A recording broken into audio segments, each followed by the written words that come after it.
अहोई अष्टमी का शुभ मुहूर्त 2023। अहोई अष्टमी 4 या 5 नवंबर कब है, जाने शुभ मुहूर्त और पूजा विधि। इस दिन माताएं भूलकर भी न करें ये काम। अहोई अष्टमी का व्रत करवा चौथ के 4 दिन बाद कार्तिक मास की कृष्ण अष्टमी को रखा जाता है।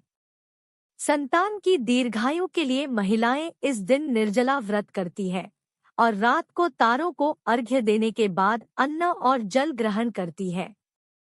आइए जानते हैं कैसे रखा जाता है यह व्रत, जाने शुभ मुहूर्त और पूजा विधि। अहोई अष्टमी कार्तिक मास की कृष्ण अष्टमी को मनाई जाती है।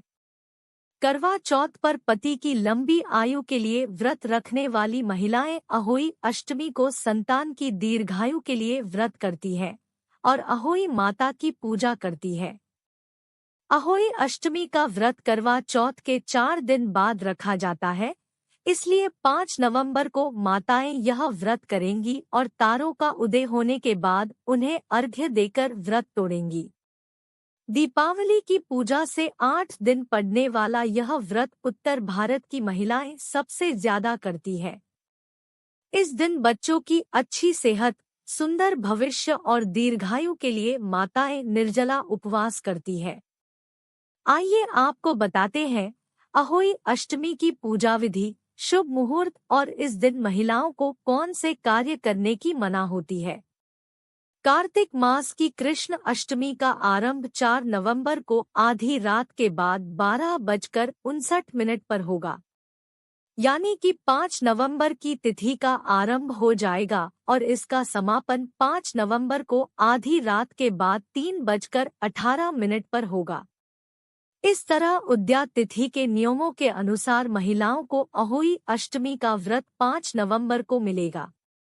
पूजा का शुभ मुहूर्त शाम को 5:33 से 6:52 तक रहेगा। उसके बाद दिन महिलाएं शाम को तारों को अर्घ्य देने के बाद व्रत तोड़ पाएंगी। अहोई अष्टमी पर बने हैं ये शुभ योग।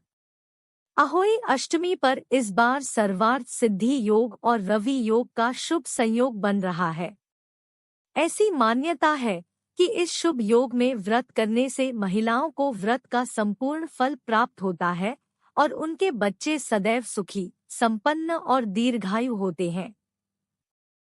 बच्चों की सभी इच्छाएं अहोई माता पूर्ण करती है और उन्हें एक सफल करियर की प्राप्ति होती है। अहोई अष्टमी की पूजा विधि। अहोई अष्टमी के दिन सुबह व्रत रखने वाली महिलाएं जल्दी उठकर स्नान कर लें। उसके बाद पूजाघर को गंगाजल छिड़क कर पवित्र कर लें। फिर शुभ दिशा देखकर दीवार पर अहोई माता का चित्र बना लें और यदि चित्र नहीं बना सकते हैं और बाजार चित्र लाकर दीवार पर लगा दें। उसके बाद शाम के अहोई माता की पूजा करें और उन्हें हलवा पूरी का भोग लगाएं। फिर व्रत कथा पढ़ें और फिर तारों के निकलने की प्रतीक्षा करें। फिर तारों को अर्घ्य देने के बाद इस व्रत का पारण करें। अहोई अष्टमी के दिन भगवान शिव और माता पार्वती को दूध भात का भोग लगाना चाहिए और शाम को पीपल के पेड़ पर दीपक जलाना चाहिए।